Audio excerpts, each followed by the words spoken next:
नमस्ते। तो आज हम बात करने वाले हैं कंप्यूटिंग की कहानी पर। ये एक ऐसा सफ़र है जो आप सोचिए बहुत पहले गिनती के एकदम आसान तरीकों से शुरू हुई थी और आज की सुपर पावरफुल मशीनों तक पहुंच गई है। इसे एक रिले रेस की तरह समझ सकते हैं, जहां हर पीढ़ी ने पिछली पीढ़ी से बैटन लेकर दौड़ को आगे बढ़ाया।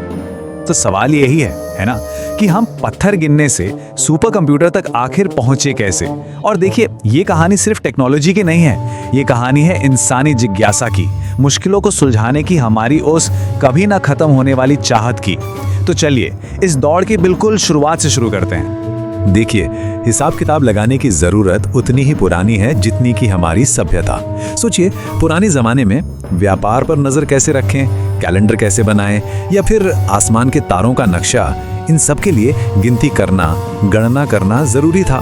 ये एक बुनियादी जरूरत थी। हाँ, तो ये जो रिले रेस थी ना, इसकी शुरुआत बहुत धीमी थी, बहुत ही ज्यादा धीमी। आप सोचिए, पुराने जमाने के एबेकस से लेकर पास्कल के पहले मैकेनिकल कैलकुलेटर तक पहुंचने में सदियां लग गईं। और इस लंबे समय के दौरान यूक्लिड जैसे महान गणितज्ञों ने उन मशीनों के लिए थ्योरी की नींव रखी जो भविष्य में बनने वाली थी।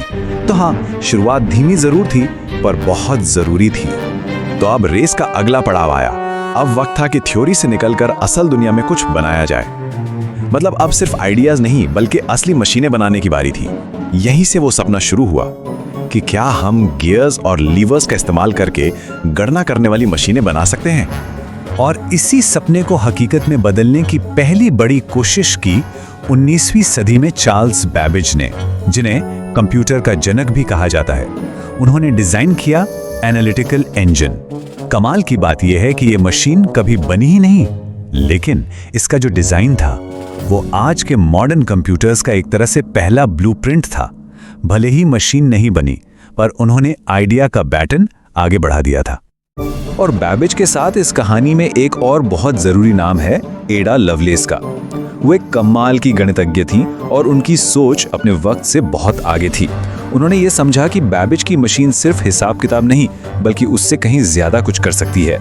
और उन्होंने उसी मशीन के लिए, जो कभी बनी ही नहीं थी, पहला एल्गोरिदम लिखा। मतलब किसी भी काम को करने के लिए स्टेप बाय स्टेप इंस्ट्रक्शंस का एक सेट। और इसी के साथ वो बन गई दुनिया की पहली कंप्यूटर प्रोग्रामर।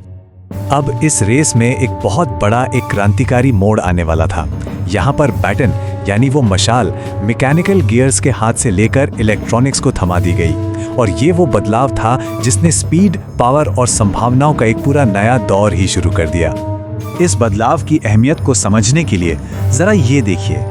एक तरफ बैबेज की मशीन थी जो गियर्स और लीवर्स पर चलती थी, यानी सब कुछ फिजिकली घूम रहा था। और दूसरी तरफ था ENIAC, जिसमें वैक्यूम ट्यूब्स और बिजली का इस्तेमाल होता था। कोई हिलने डुलने वाला पुर्जा नहीं। और जैसे ही ये मैकेनिकल पार्ट्स हटे, स्पीड में एक ऐसी जबरदस्त छलांग लगी जिसकी पहले कल्पना भी नहीं की जा सकती थी। और ये हुआ साल 1945 में। ये कंप्यूटिंग की हिस्ट्री में एक मील का पत्थर था, जब ENIAC दुनिया का पहला जनरल पर्पस इलेक्ट्रॉनिक कंप्यूटर बनकर तैयार हुआ।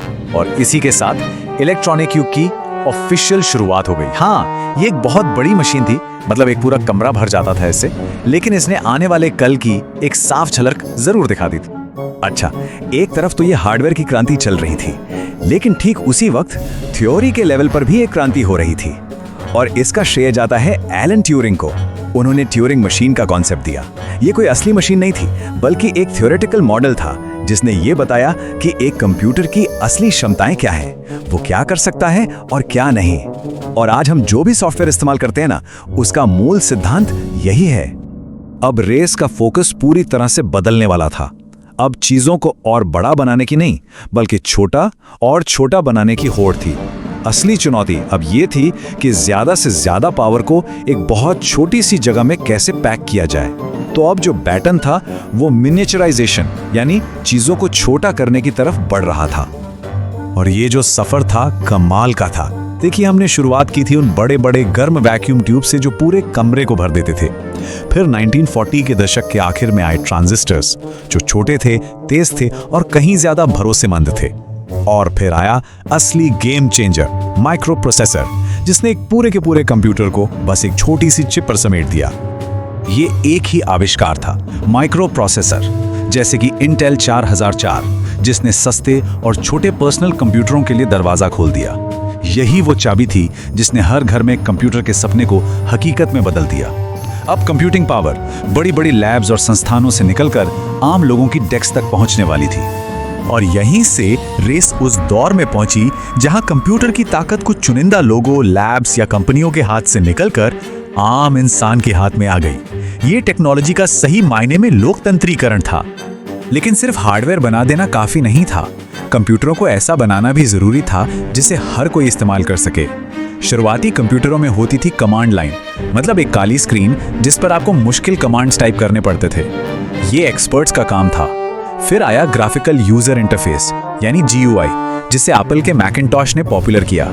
अब आइकन्स थे, विंडोज थी और कंप्यूटर चलाना आसान हो गया था। तो 1970 और 80 के दशक में PC मार्केट में जैसे एक धमाका हुआ। एप्पल और माइक्रोसॉफ्ट जैसे नाम घर घर में जाने लगे।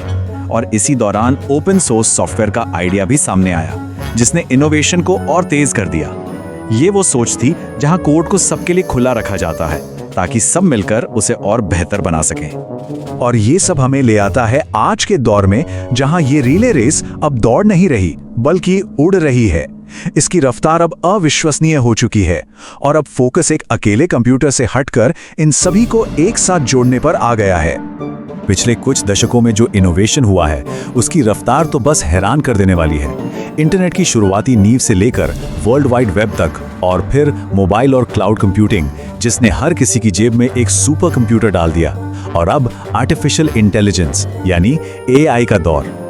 हर एक नई चीज अपनी पिछली चीज की नींव पर ही खड़ी हुई है। आज हमारे पास जेब में इतनी कंप्यूटिंग पावर है जिसकी कुछ दशक पहले कोई कल्पना भी नहीं कर सकता था। तो आज हम इस रिले रेस के इस पड़ाव पर खड़े हैं। हर पीढ़ी ने मशाल को लिया और उसे और आगे तक पहुंचाया। अब सवाल यह है कि जब अगली पीढ़ी इनोवेशन की इस मशाल को उठाएगी तो वो हमें कहां ले जाएगी? अगली बड़ी छलांग क्या होगी? सोचने वाली बात है।